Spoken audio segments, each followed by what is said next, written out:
we are familiar with block cipher, where the encryption algorithm will be processing a block of data, right? So the block size may be 64-bit or 128-bit of data will be processed by any encryption algorithm. So you may have a doubt. Suppose if the block size is 64-bit, directly we can apply encryption, DES encryption algorithm. If it is 128-bit, it's fine, we can apply AES algorithm. Depending upon which algorithm we are using, we will be taking that particular block size. Okay. Suppose if your context is too large, where only 64-bit is not sufficient, that is a case, how do we do? Okay. So a block cipher algorithm is a basic building block for providing data security. These are all just basic about it. To apply a block cipher in a variety of applications, 5 modes of operations are defined by NIST. If the block size is too large, where it is not only a 64-bit or 128-bit, if that is the case, what do? We need to divide the entire block into of that particular size. Okay, suppose it is some 1000 bits or more than that now, and I am going to apply DES algorithm. The entire context will be divided as so many 64 bits. Okay, so now we are going to see if that's the case, how we are going to operate using block cipher. So there are 5 modes used here. This is very important topic. National Institute of Standards and Technology, who is only the authority for the security, network security, who have recognized DES, AES and all the security based algorithms. The 5 modes back. Electronic code book, cipher chaining block, cipher feedback mode, output feedback mode and counter mode. We'll see one by one. When we use block cipher modes of operation. Block cipher only allow to encrypt the entire block. Block cipher means it will take only a block of data. What if our message is longer or shorter than the block size? This will be the question. If it is longer size, the context will be divided as the required size of block. If it is shorter than that, suppose you have the message which is of only 32-bit. If that is the case, another 32-bit will be padded with the original message and you construct that as your 64-bit block. Only then it can be encrypted by block cipher. Okay. Similarly, AES algorithm. If it is AES algorithm, the size of the block will be 128-bit, where you have the data will be only 64-bit. Now the remaining all bits will be padded. Some null bits will be padded. Later that will be discarded. Okay. Alright. Back. Yeah. Back. When message is longer or shorter than the block size, we use modes of operations. Algorithms that exploit a block cipher to provide a service. So these things are not we are going to see next. Electronic code book. First method, electronic code book. ECB is the simplest mode of operation. The plaintext is divided into n blocks. Okay, whatever the size of the plaintext, it will be divided into n blocks. The block size is in n bits. Why it is mentioned here? Small n. If you are using DES algorithm, it will be 64-bit. If you are using AES algorithm, it will be 128-bit. If you are using double DES, other size. So that's the reason block size will be of n bits. If the plaintext size is not multiple of the block size, which means at least one block will be of lesser size. Correct? That's the case. The text is padded to make the last block the same size as other blocks. Clear? So a very big context is there. You divide it into a number of 64-bit blocks. The last block is not having 64-bit. Okay, if that is the case, remaining bits will be padded with the same key is used to encrypt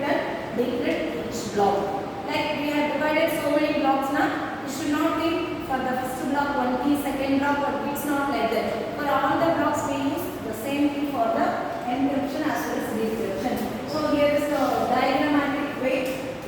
Ciphertext encryption with the key encrypt with the key of the plain text. This is our normal formula. Ciphertext is equal to encryption of the plain text. Block cipher encryption key plain text, and the size will be of ciphertext. It is the general depiction of that electronic codebook mode encryption. It says that each block is performing the same. Okay, so you have divided, in this case there are 3 blocks. All the 3 blocks, the entire context is divided as so many 64 bit. 164 bit is taken, key encryption performs the, provides the ciphertext. Second 64 bit is taken, same key will be used, encrypt and ciphertext. Third block is taken, same key is used and encrypt provide the ciphertext. Okay, so they try to say here same key will be used for all the blocks. Next.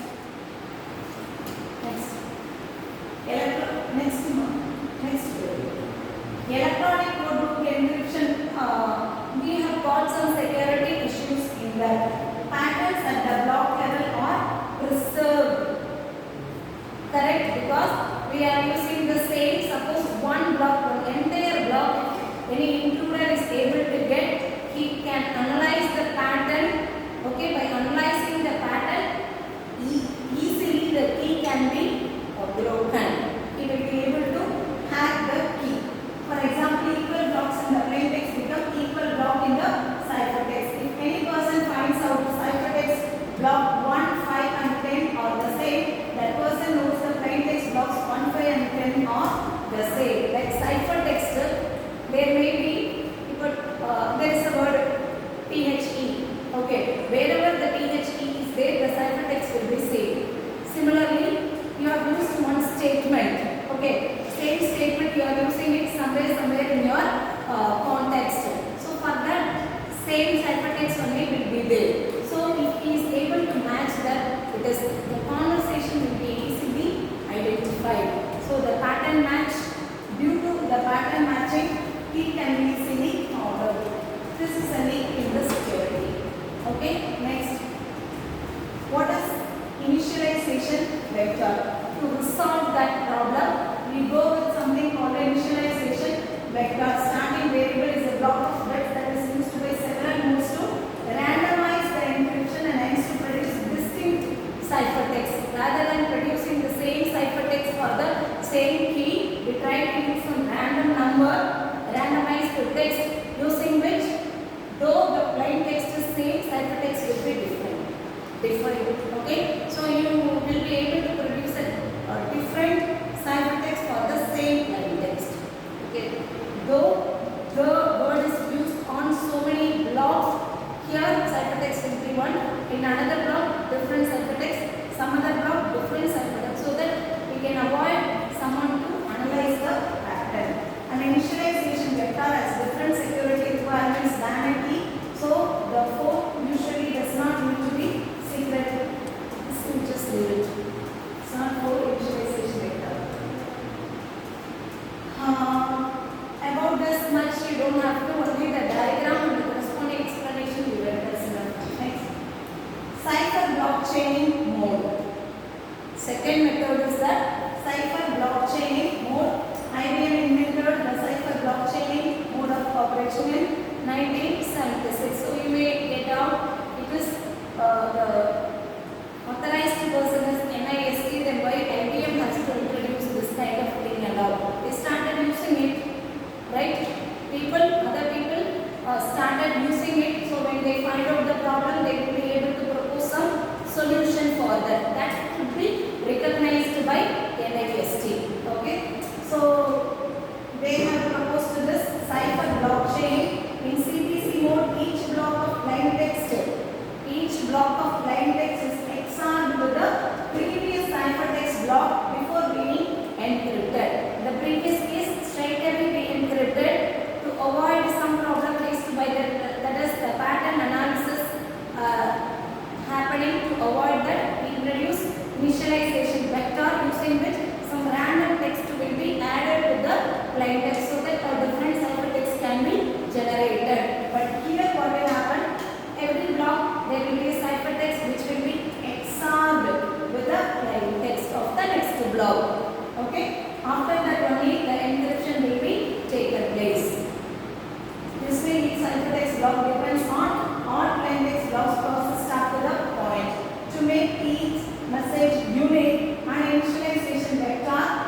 I will use in the first block.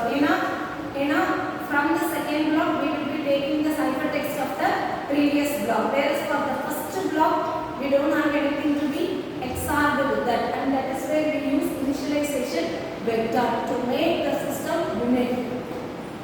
See, initialization vector, plain text is XORed with that, and then only we are performing encryption. It generates ciphertext which will be XORed with the plain text of the second block, and that will be encrypted, produces ciphertext that will be XORed with the plain text of the next block. This is how it goes on. Okay? This method is called cipher blockchaining mode encryption. Next.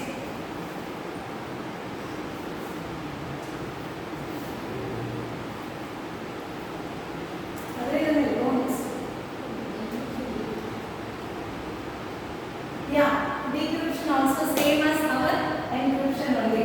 Okay, so this is the decryption part, how it is taken place. Exactly the reverse way it will be happening.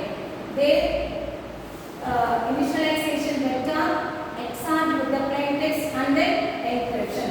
So here ciphertext will be decrypted and then perform XOR operation to produce the plain text. Okay, similarly, so from here to here, reverse order it will be happening. That's it. Cipher blockchain mode security issues. Like we had some security issue in the electronic code book where pattern analysis is possible. Here the problem is the patterns at the block level are not preserved. Individual blocks pattern, if you consider within that, it is possible to get the plain text. In CPC mode, equal plain text block belonging to the same message are enciphered into a different ciphertext block. Okay. However, if two messages are equal, their encipherment is the same if they use the same initialization vector. First initialization vector, whatever we are using, I am processing first message. I am talking about the message. The message is divided into number of blocks. Second message, when I am transmitting, same IP I am going to use, and at that time again there is a possibility of identifying the initialization vector through which again the pattern analysis may be possible. Okay. As a matter of fact, if the first m blocks in two different messages are equal, they are enciphered into equal blocks unless different IP are used. If you are using same IP, it will be a problem. If you are using different IP, there won't be any problem. Again, we will create a problem on the decryption. That's it. Next, cipher feedback mode. Third method is cipher feedback mode. ECP and CPC modes encrypt and decrypt the blocks of the message. Okay. Block size n is predetermined by the underlying cipher. For example, if it is DES, it is 64. If it is AES, it is 128. In such a way, only the block will be divided. Okay. Priorly, we do this only when we go for encryption. In some situations, we need to use DES or AES. Okay. As secure cipher, but the plain text or ciphertext block size are to be smaller. Suppose suddenly I am half of the message I transmitted, and then I have some doubt, there may be a security issue, so I would like to change the algorithm. Okay, for the next message transmission, I want to use AES algorithm. In that case, the block size will be of 128 bit, and at that time the process will be little difficult. Okay. For example, to encrypt and decrypt 8-bit characters, you would not want to use one of the traditional cipher like CSS cipher. Again, suppose if the message size is very, very small, why should I go to AES algorithm? Since I am following AES algorithm, my last block is going to have only 8-bit alone. For that 8-bit, I need to, this AES algorithm occupies more space, or it may take long time. All those things will be wasted for that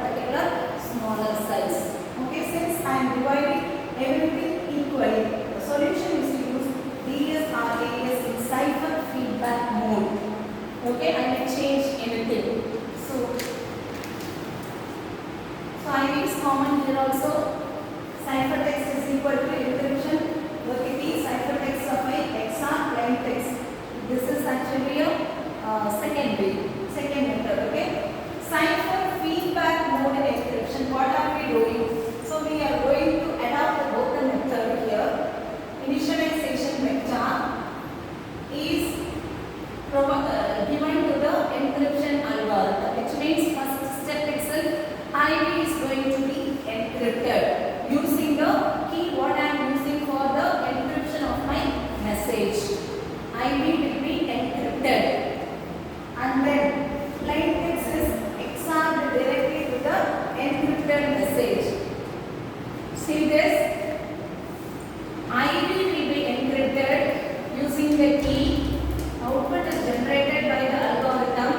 Plain text is XORed here, and that will be considered as ciphertext. Okay. So this will be feedback. This will be taken as first step only IB. From the second block onwards, this will be taken, will be encrypted using the key, and then the next block of plain text will be XORed. So what we are doing, instead of encrypting the plain text in that block itself, we will be encrypting it in the next block, so that it will avoid the pattern analysis. Because from here, we know the ciphertext is produced where plain text is not encrypted.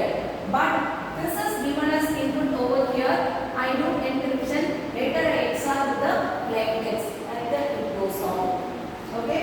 Ciphertext, cipher feedback mode encryption. So I don't worry about whatever the algorithm I use. So for this particular part I may use AES. Here I may use BES. Here I may use AES. Whereas in the previous two cases, same algorithm, I divide the block size. But here we don't bother about the block size. Block size can be of anything. I only do XOR operation with that. Suppose if this is not sufficient of this bit, I may do padding. Suppose this is more than that, obviously I need to use another algorithm. Next, decryption similar to that reverse order. Next, cipher feedback mode security issues. All will have plus as well as minus. So here the minus will be patterns at the block level are not preserved. More than one message can be encrypted with the same key, but the value of IB should be changed before each message. IB should be changed. This means that sender needs to use a different IB each time sender sends a message. First time when I am sending a message, IB is different. Various OTP has to be used. It's like that. Attacker can add some ciphertext block to the end of the ciphertext stream. Because last level, what are we doing? We only add the plain text encrypted message. In that we are XORing with the normal plain text which is not encrypted. And their attacker may alter the message. The integrity may be lost. Confidentiality may be maintained, but integrity may be lost. Next, cipher output feedback mode. I think this is last. Output feedback mode is very similar to CFP. CFP now, cipher feedback. CFP na mode. CFP na block. With one difference, each bit in the ciphertext is independent of the previous bit or bits. So here it is totally independent of the previous one. This avoids error propagation. If an error occurs in the transmission, does not affect the bits that follow. Okay, so error may not be transmitted. Like cipher feedback mode, both the sender and receiver use the encryption algorithm. Next, see the difference here. Initialization vector, block cipher, plain text, XOR, ciphertext. Okay, so what is the difference? Tell me. This and the previous one. Diagram portal you can say. What is the difference? Ciphertext na Yes. So in the previous case, after performing XOR operation, the ciphertext was given as an input to the next level. Whereas here, this is given to the next level. So this block ciphertext is produced. This is totally independent.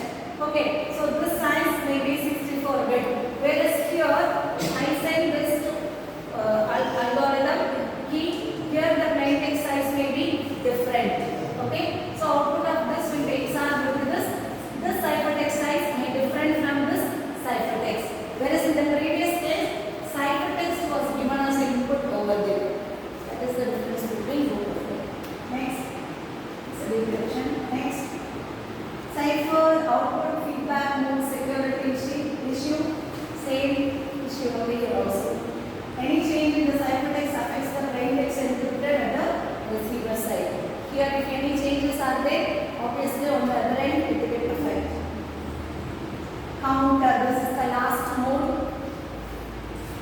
In the counter mode, there is no feedback. Okay. The pseudo randomness in the key strings achieved using a counter.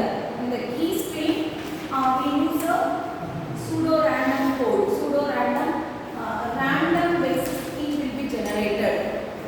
An n-bit counter is initialized to a predetermined value, that is IV, and incremented based on a predefined rule. In the rule we use based on that it will be defined. To provide a better randomness, we will go to the diagram. Yes.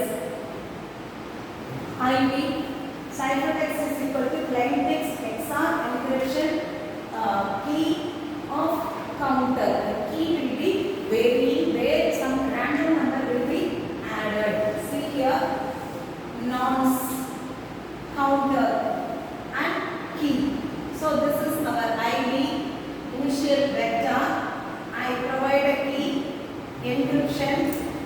After encryption, plain text is given, XOR operation which will be ciphertext. Leave it. Second block, there is no feedback here. Second block again, my counter is different. Counter value is different. Nonce will be same, that is my key, kind of key. Okay, so this will be combined with the counter, different counter value will be given key value for the encryption, and then we do XOR operation to the second block of plain text, and that is considered as a ciphertext. Like all the blocks are totally independent, whereas some counter values, some random values will be considered. Initially, I take one IV, but that IV is appended with some counter value. Okay, not even if intruder takes IV also, will not be able to get the counter value. That is how we can provide the security. Next, decryption, reverse process of the encryption. Thank you.